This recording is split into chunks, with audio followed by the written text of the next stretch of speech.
Subhanahu wa ta'ala.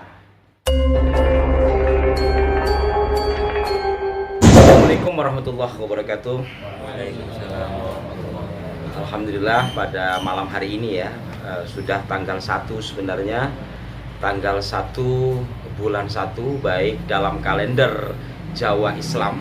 Ada yang menyebut Jawa Islam, nanti ada juga yang menyebut kalender Sultan Agungan. Disebut Jawa Islam itu karena sebelumnya ada kalender Jawa yang disebut Saka, itu juga disebut kalender Jawa. Kemudian dalam tradisi umat Islam juga ada kalender yang disebut Hijriyah karena dihitung dari masa Nabi Muhammad hijrah. Tapi bukan berarti kalender Hijriyah itu sudah ada sejak zaman Nabi Muhammad.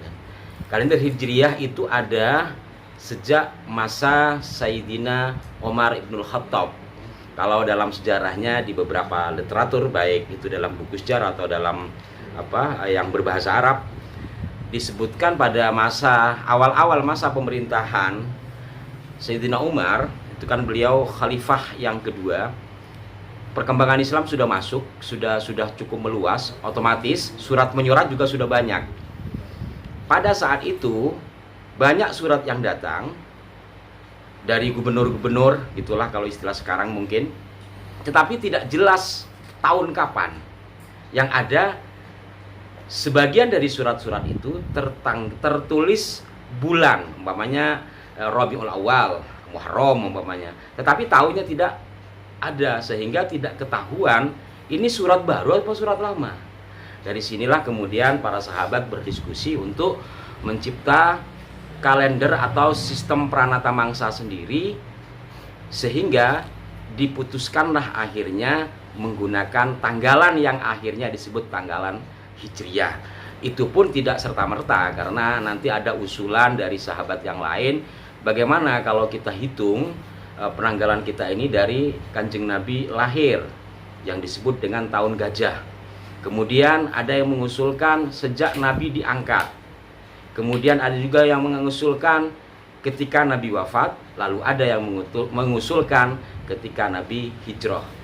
Mayoritas suara dan termasuk Sayyidina Umar menurut salah satu riwayat lebih menerima Kanjeng Nabi atau sahabat bersama Rasulullah hijrah dari Makkah Madinah, karena pertama itu menunjukkan secara filosofi mungkin kebangkitan awal menuju kebangkitan umat Islam.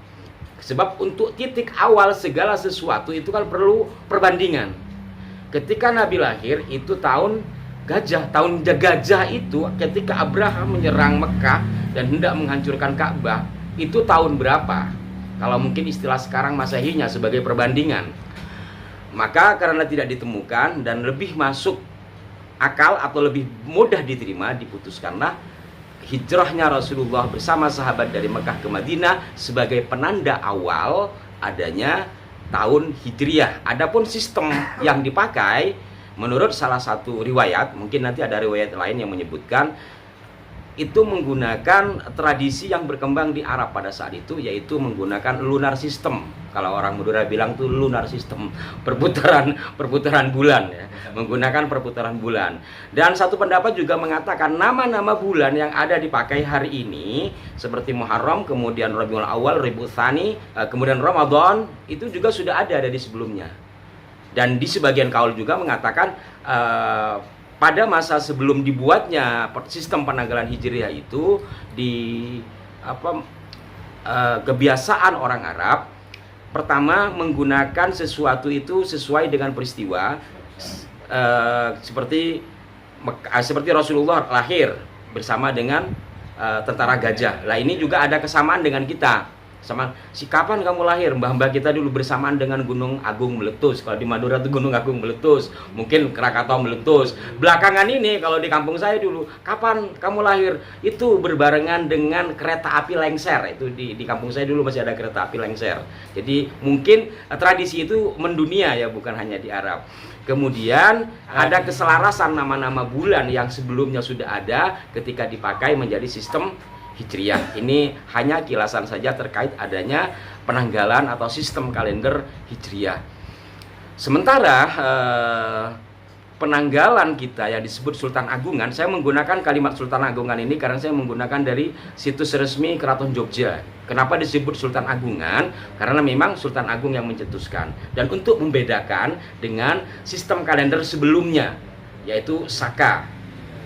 Maka sebagian yang lain mengatakan Jawa Islam. Sebenarnya Jawa Islam ini bukan mendiskriminasi yang non-Islam, bukan. Karena Mataram pada saat itu adalah Mataram Islam sebutannya. Kenapa disebut Mataram Islam? Karena memang kepemimpinannya dipegang oleh mayoritas ulama gitu kan. Beliau-beliau ini ulama kan.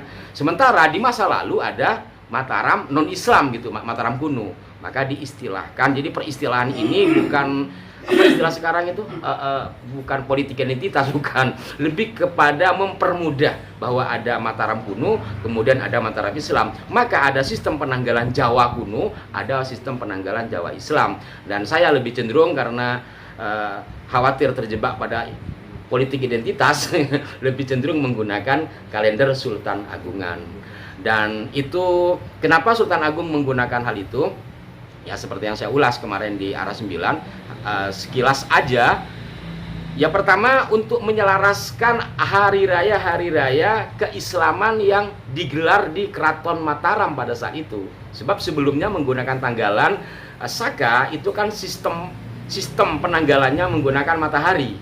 Sementara sistem hari-hari raya kita kan, hari raya Idul Fitri, Idul Adha, Maulid dan segala macamnya itu kan menggunakan perputaran bulan.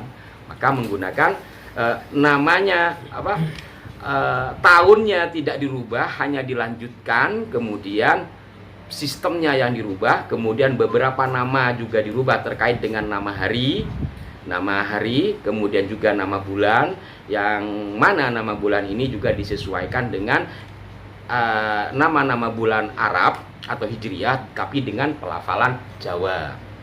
Itu sekilas terkait dengan tahun Sultan Agungan. Dan kalau kita baca babat dan ada di penelitian Reclef juga, itu berdasarkan Sultan Agung membuat tanggalan baru, atau mungkin lebih tepatnya itu memodifikasi itu setelah beliau melakukan tirakat atau ziarah di Sunan Tembayat. Lalu Kanjeng Sunan gitu memberikan wangsit kepada Sultan Agung untuk membuat sistem kalender sendiri yang sesuai dengan Hijriah. Tapi wallahu a'lam mana yang lebih benar, tapi yang pasti dari dua pendapat ini sama-sama mengemuka. Dan ini juga menjadi salah satu sistem yang menurut saya sangat luar biasa pada saat itu ya, dan saat ini. Bagaimana menyelaraskan kalender? Indonesia aja tidak punya kalender sendiri kan, padahal kita kepulauan yang besar, tapi Mataram sudah berusaha untuk menyamaratakan sistem yang ada di bawah kekuasaan Sultan Agung, kalendernya pun harus sama. Sehingga umpamanya ketika mau pemilu nggak berubah tanggalnya kan, sama semua. Itu yang kedua, mana negara bawahan Mataram kasarnya gitu yang tidak mau menggunakan sistem kalender. Ketika tidak mau menggunakan sistem kalender yang dibuat oleh pucuk pimpinan, berarti kan dia tidak taat. Itu peta politik yang sangat luar biasa, dan mudah-mudahan ini juga menginspirasi kita semua dalam kehidupan berorganisasi terkhusus di Pagar Nusa. Dan kalau jurusnya tidak sama, nah berarti dia tidak tabi andil Pagar Nusa, kan seperti itu. Nah ini kan bagian dari sistem. Baik, itu hanya bagian saja. Mungkin kapan waktu kita bisa diskusi lebih detail lagi dan lebih rinci, tapi perlu ahli lah. Saya hanya sekilas saja membaca, dan semua ini kita niatkan pertama tentu beribadah taqarruban ilallah melalui wasilah terhadap orang-orang tua kita yang ada di Nusantara, bil khusus kepada Sultan Agung dan para aulia di masa itu, dan tidak ketinggalan juga kepada para sahabat, karena dengan memperingati satu Syuro berarti kita mengingat kejayaan Mataram, dengan memperingati satu Muharram tentu juga mengingat kejayaan Islam pada masa itu. Mudah-mudahan dengan ini semua Allah memberikan ma'unah dan hidayah serta barokah kepada kita semua. Dan mari kita mulai dengan istighasah an-nahdiyah ila hadratin Nabi Mustafa Muhammadin sallallahu alaihi wasallam wa ila alihi ashabihi wa Umar wa Utsman wa Ali خصوصا إلى جميع المؤسسين رابطة العلماء وخصوصا إلى جميع المؤسسين خصوصا إلى جميع الأولياء. الفاتحة. أعوذ بالله.